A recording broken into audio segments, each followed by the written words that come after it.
특검을 왜 거부합니까?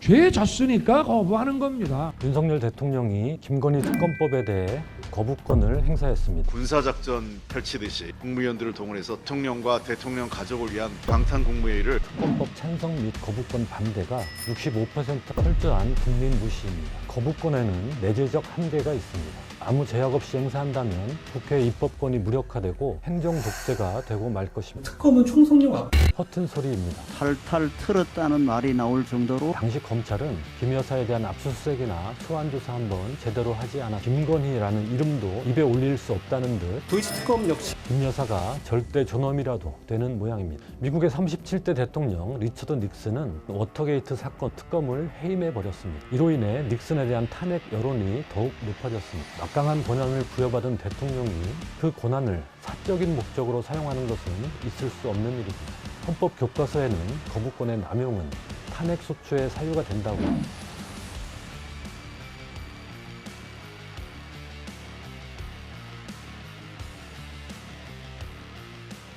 안녕하십니까. 논설의 박용현 논설위원입니다. 윤석열 대통령이 5일 김건희 특검법에 대해 제2요구권, 즉 거부권을 행사했습니다. 특검법을 받아들이라는 다수 여론에도 불구하고 왜 이런 결정을 했을까요? 2년 전 윤 대통령이 한 말이 떠오릅니다. 특검을 왜 거부합니까?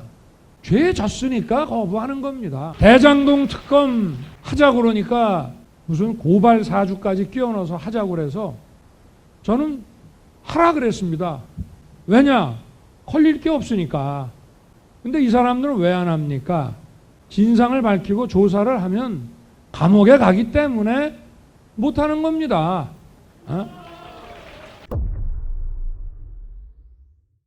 4일 국회가 특검법을 정부에 이송하자 정부는 5일 임시국무회의까지 열어가며 거부권 행사를 심의 의결했고 윤 대통령은 즉각 재가했습니다. 정부가 특검법을 받아들고 있는 것조차 무슨 불경스러운 일이라도 되는 양 화급히 국회로 돌려보낸 것입니다. 다수 국민의 여론을 살피며 고심하는 척도 하지 않았습니다. 철저한 국민 무시입니다. 새해 들어 나온 여론조사에서는 특검법 찬성 및 거부권 반대가 65% 안팎에 이르렀습니다. 압도적 여론입니다. 1일 보도된 MBC 여론조사에서는 거부권 행사에 동의하지 않는다가 64%, 동의한다가 31%로 2배 이상 차이가 났습니다. 중도층에서는 71%가 동의하지 않는다고 답했습니다.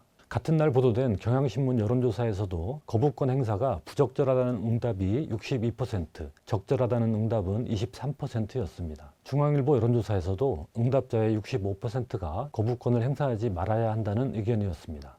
윤 대통령은 지난 1일 신년사에서 민생 현장 속으로 들어가 작은 목소리에도 귀를 기울이고 공정한 사회를 만들기 위한 노력을 멈추지 않을 것입니다. 그러나 며칠도 지나지 않아 다수 국민의 목소리에 귀를 닫고 거부권을 행사했습니다. 대통령의 법률안 거부권은 아무 제약 없이 행사할 수 있는 권한이 아닙니다. 헌법 제53조 2항은 법률안에 이의가 있을 때에는 대통령은 국회로 환부하고 그 제의를 요구할 수 있다고 거부권을 규정하고 있습니다. 법률안을 거부할 수 있는 구체적인 사유는 따로 제시하지 않고 있습니다. 하지만 거부권에는 내재적 한계가 있습니다. 거부권을 아무 제약 없이 행사한다면 국회 입법권이 무력화되고 행정 독재가 되고 말 것입니다. 대통령의 거부권은 어디까지나 입법부와 행정부 사이에 견제와 균형이라는 원리에 입각해 입법부가 명백히 부당한 법률을 제정하려고 하는 경우에만 대항 수단으로서 사용돼야 합니다. 학계에서 정당한 거부권 행사의 사유로 드는 것은 다음과 같습니다. 법률안이 헌법에 위배될 때, 집행 자체가 불가능할 때, 국익에 반할 때, 예산이 뒷받침되지 않을 때, 대통령의 정책에 반할 때, 행정부에 부당한 정치적 압력을 가하는 내용일 때, 예시된 사유들은 대부분 정책적 문제를 다루는 일반적 의미의 법률안과 관련된 것들입니다. 반면 특검법은 대통령 주변 등 권력자에 대한 공정한 법 집행을 위해 도입하는 법입니다. 이제까지 윤 대통령이 거부권을 행사한 양곡관리법, 간호법, 노란봉투법, 방송법 등과는 차원이 다릅니다. 당연히 특검법은 위의 사유들에 해당하지도 않습니다. 일반 법률안이 아닌 특검법에 거부권을 행사하는 것은 그 자체로 거부권 제도의 본래 취지와 거리가 있습니다. 혹자는 특검법이 위에 든 사유 중 행정부에 부당한 정치적 압력을 가하는 내용일 때 여기에 해당하는 게 아니냐고 말할지 모릅니다. 하지만 국민적 의혹이 쌓인 범죄 혐의를 수사하도록 하는 것을 부당한 정치적 압력이라고 할 수는 없습니다. 그런 논리대로라면 야당의 범죄 혐의를 수사하는 것도 모두 부당한 정치적 압력이 될 것입니다. 한덕수 국무총리는 5일 국무회의에서 특검법이 시행되면 공명선거에 영향을 미쳐 국민의 소중한 참정권 행사를 방해할 것이라고 했습니다. 이 역시 선거를 앞두고 진행되는 검찰의 야당 수사는 괜찮고 특검 수사는 안 된다는 이중잣대입니다. 한동훈 비상대책위원장을 비롯해 국민의힘은 특검법 일부 조항을 문제 삼아 위헌적 악법이라고 주장합니다. 총선에서 민주당이 원하는 선전선동을 하기 좋게 시점을 특정해서 만들어진 악법입니다. 허튼 소리입니다. 우선 특별검사 추천권을 야당만 갖도록 한 조항을 문제 삼는데 이는 이미 헌법재판소에서 결판이 난 사안입니다. 2016년 국정농단 특검법은 야당에만 2명의 특검 후보 추천권을 줬는데 최서원 씨가 이에 대해 위헌 소송을 냈습니다. 헌재는 2019년 2월 합헌 결정을 내리면서 수사 대상이 될 수도 있는 대통령이 소속된 여당이 특별검사 후보를 추천함으로써 이해충돌 상황이 야기되면 특별검사 제도의 도입 목적을 저해할 우려가 있다는 판단 아래 여당은 추천권을 행사하지 않도록 입법자가 정한 것을 두고 합리성과 정당성을 상실하였다고 보기는 어렵다고 했습니다. 2명의 특검 후보 중 1명을 대통령이 임명하게 돼 있는데 여당이 1명을 추천하면 결국 그 후보가 특검으로 낙점받을 것은 뻔합니다. 그러니 공정한 수사를 위한 특검 도입의 의미 자체가 없어진다는 것입니다. 한동훈 위원장과 국민의힘이 또 다른 독소 조항으로 든 것은 언론 브리핑 조항입니다. 이 역시 국정농단 특검법에 똑같이 들어있었습니다. 더구나 한 위원장은 법무부 장관 취임 직후 국민의 알 권리를 강조하며 검찰 공보규칙을 개정해 수사 상황에 대한 언론 브리핑을 강화한 당사자입니다. 검찰의 수사 상황 생중계는 괜찮고 특검은 안 된다니 내로남불도 이런 내로남불이 없습니다. 총선용 특검이라는 주장도 합니다. 하지만 총선을 석 달 남짓 앞둔 시점에 특검법이 국회를 통과하게 된 것은 정부 여당이 만든 상황입니다. 특검법은 지난해 4월 국회 패스트트랙에 올랐습니다. 숙려기간 240일을 꽉 채우면 지난 연말에 자동 상정된다는 것을 산수만 해보면 알 수 있었습니다. 그러나 국민의힘은 철저히 손 놓고 있었습니다. 그보다 앞서 지난해 2월에는 도이치모터스 주가 조작 공범들의 1심 유죄 판결이 났습니다. 판결문에는 김건희 계좌가 범행에 사용됐다고 적시돼 있었습니다. 그때라도 검찰이 본격 수사에 나섰다면 이미 한참 전에 결론이 났을 것입니다. 그보다 더 앞서 2022년 9월 이원석 검찰총장은 인사청문회에서 도이치모터스 사건과 관련해 국회에서 총장의 수사지휘권 관련해서 다시 제가 수사지휘할 수 있도록 좀 도와주시면 감사하겠다는 말씀 드립니다. 전 정부에서 추미애 법무부 장관이 당시 윤석열 검찰총장으로 하여금 이 사건 수사 지휘에서 손을 떼도록 해놓았는데 이 조처를 풀어달라는 것이었습니다. 부인과 관련된 사건에 대해 윤석열 검찰총장을 수사 지휘에서 배제한 것이나 이후 바뀐 검찰총장에게 수사 지휘권을 되돌려주는 것은 모두 당연한 일이었습니다. 하지만 전 정부를 그토록 비난하던 한동훈 법무부 장관은 추미애 전 장관의 이 조처만큼은 고이 내버려뒀고 그나마 수사 지휘 의지를 비치던 검찰총장은 아직도 발이 묶여 있습니다. 진작 매듭지었어야 할 사건을 현 정권의 검찰과 여당이 극구 비호하면서 이 사건은 눈덩이처럼 몸집이 불어나 커다란 권력형 사건이 돼버렸습니다. 그래놓고 이제와 총선용 특검법 의논하는 것은 말이 되지 않습니다. 문재인 정부 때 검찰이 김 여사를 탈탈 털었다는 주장도 나옵니다. 도이치모터스 사건은 그야말로 탈탈 털었다는 말이 나올 정도로 철저하게 수사한 사건입니다. 탈탈 턴다는 표현은 수십 수백 번 압수수색을 하고 잇따라 소환 조사를 할 때나 쓰는 표현입니다. 하지만 당시 검찰은 김 여사에 대한 압수수색이나 소환 조사 한번 제대로 하지 않았습니다.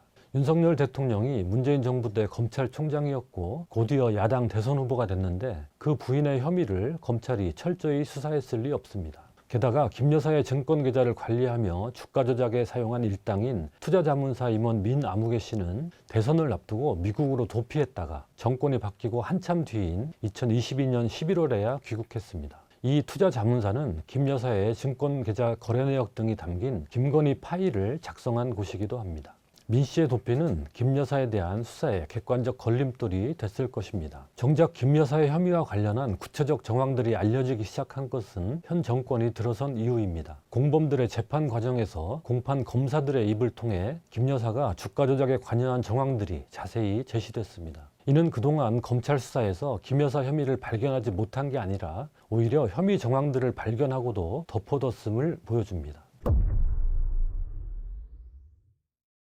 현 정부에서 특검의 의미는 과거에 비할 수 없이 중요해졌습니다. 정권과 검찰이 한몸이 된 검찰 정권이기 때문입니다. 과거에는 김영삼 대통령의 아들, 김대중 대통령의 아들, 노무현 대통령의 형, 이명박 대통령의 형 등이 검찰 수사로 처벌을 받았습니다.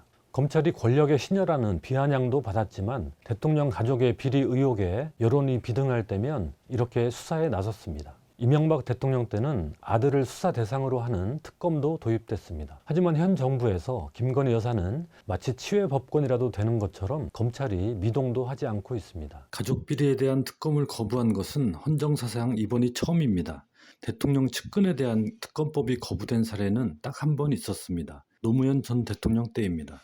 2003년 11월 노 전 대통령은 대통령 측근 비리 의혹 특검법에 거부권을 행사했습니다. 이로 인해 많은 비판을 받고 지지율도 떨어졌습니다. 하지만 당시와 지금은 다른 점이 있습니다. 당시엔 검찰이 정권과 긴장 관계에 있었고 측근 비리에 대해서도 수사가 확대 국면에 들어간 상태였습니다. 청와대가 검찰을 향해 무리한 수사라거나 피의 사실을 지나치게 단정적으로 발표한다는 등 불만을 표출할 정도였습니다. 당시 특검법을 추진한 야당이 정략적이라는 비판을 받았던 이유입니다. 지금은 어떻습니까? 앞서 이야기한 대로 김건희 여사에 대한 수사는 현 정부 들어 한 발자국도 나아가지 않고 있습니다. 검찰이 제대로 수사했다면 특검법 요구도 없었을 것입니다. 이렇게 권력과 검찰이 동일체가 된 검찰 정권에서는 권력 주변의 비리를 수사할 특검의 필요성과 정당성이 더욱 커졌습니다. 특검조차 도입되지 않는다면 대통령 부인은 범죄 혐의가 있어도 수사 기소되지 않는 특권층이 되는 것입니다.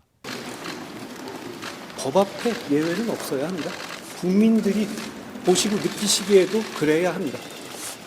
법 앞에 평등이라는 헌법 원칙은 휴지 조각이 됩니다. 헌정 질서를 지키기 위해 마련된 대통령의 거부권이 오히려 반헌법적 상황을 초래하는 결과가 됩니다. 노무현 전 대통령의 거부권 행사에도 불구하고 당시 특검법은 2003년 12월 4일 재의결로 국회를 통과했습니다. 이듬해 총선 직전까지 특검 수사가 진행됐습니다. 그때도 총선을 앞두고 특검이 도입된 것입니다. 다만 수사 결과 애초 제기된 의혹은 상당 부분이 사실이 아닌 것으로 드러났습니다. 김 여사도 죄가 없다면 서둘러 수사를 받는 게 오히려 좋을 것입니다. 특검을 피하기 위해 무리수를 둘수록 의혹만 더 키울 뿐입니다. 이상 살펴본 것처럼 이번 특검법에 대한 거부권 행사를 정당화할 사유는 찾아볼 수 없습니다. 오히려 거부권 행사야말로 위헌적 상황을 불러오게 됩니다. 그럼에도 윤 대통령이 거부권을 행사한 것은 자신의 부인을 보호하기 위해 부당하게 권력을 사용하는 게 됩니다. 권력의 사유화입니다. 헌법과 법률로 부여된 권한이라도 공직자가 사적 이익을 위해 함부로 사용해서는 안 된다는 게 민주국가의 철칙입니다. 판사가 자신의 부인이 피고인인 사건을 재판하면 되겠습니까? 당연히 회피해야 합니다. 이해충돌방지법은 공직자가 직무를 수행할 때 본인이나 가족 등 사적 이해관계자가 관련돼 있으면 스스로 회피하도록 규정하고 있습니다. 이런 비유도 할 수 있습니다. 대통령은 법무부 장관을 통해 검찰을 수사 지휘할 권한을 갖고 있습니다. 그런데 대통령 가족을 대상으로 한 검찰 수사가 진행 중일 때 이 수사 지휘권을 발동해 수사 기소를 못하도록 한다면 어떻게 될까요? 역대 대통령들이 가족이 수사받을 때 이런 행동을 보였다면 어떻게 됐을까요? 제도적으로 주어진 권한을 행사하는 것이니 상관없다고 할 사람은 아무도 없었을 것입니다. 미국의 37대 대통령 리처드 닉슨은 1973년 그 유명한 워터게이트 사건으로 특검 수사를 받았습니다. 그런데 특검이 본격 수사에 나서자 법무부 장관을 시켜 특검을 해임해 버렸습니다. 토요일 밤의 대학살로 불리는 사건입니다. 이로 인해 닉슨에 대한 탄핵 여론이 더욱 높아졌습니다. 결국 닉슨은 국회의 탄핵 표결을 앞두고 스스로 퇴진하고 말았습니다. 윤석열 대통령의 특검법 거부도 본질상 다를 게 없습니다. 앞서 인용한 헌법재판소 결정에서도 특검 추천에 대통령의 영향력이 미치는 것을 이해 충돌이라고 봤습니다. 하물며 그 특검 도입을 대통령이 막아버리는 행위는 어떻겠습니까? 헌법을 수호하고 국민을 받들어 국정을 운영할 수 있도록 막강한 권한을 부여받은 대통령이 그 권한을 사적인 목적으로 사용하는 것은 있을 수 없는 일입니다. 헌법적 일탈입니다. 헌법 교과서에는 정당한 이유 없는 거부권의 남용은 탄핵 소추의 사유가 된다고 설명하고 있습니다. 민주국가에서 공직자가 가진 권한은 주권자인 국민이 위임한 것입니다. 그러한 권한이 부여된 취지에 따라 또 국민의 뜻을 존중해 그 권한을 사용해야 합니다. 마치 본디부터 자기가 가진 권한인 양 마음대로 휘둘러서는 안 됩니다. 그건 절대 왕정에서나 있을 법한 일입니다. 또 지금처럼 권력을 둘러싼 국민적 의혹이 있을 때는 이에 답해야 하는 게 민주주의입니다. 의혹을 풀기 위해 수사가 필요하면 받아들여야 합니다. 하지만 윤석열 대통령은 국민의 요구는 무시한 채 부인만 감싸고 있습니다. 한동훈 비대위원장을 비롯한 국민의힘은 김건희라는 이름도 입에 올릴 수 없다는 듯 도이치 특검 역시 제가 여러 차례 왜 그게 총선용 합법인지 설명을 드렸습니다. 김건희 특검법을 도이치 특검법이라고 부릅니다. 김 여사가 절대 존엄이라도 되는 모양입니다. 이 역시 왕정 국가를 떠올리게 합니다. 선거로 선출됐다고 해서 대통령이 주권자를 무시하고 권한을 마음대로 휘두르고 정치적, 법적 책임을 회피한다면 민주주의는 부정됩니다. 선거로 독재자를 뽑는 것이나 마찬가지입니다. 이런 상황을 허용해서는 안 됩니다. 반드시 주권자의 심판을 받는다는 사실을 깨닫게 해야 합니다. 헌법 제1조가 그렇게 명령합니다. 대한민국은 민주공화국이다. 대한민국의 주권은 국민에게 있고 모든 권력은 국민으로부터 나온다.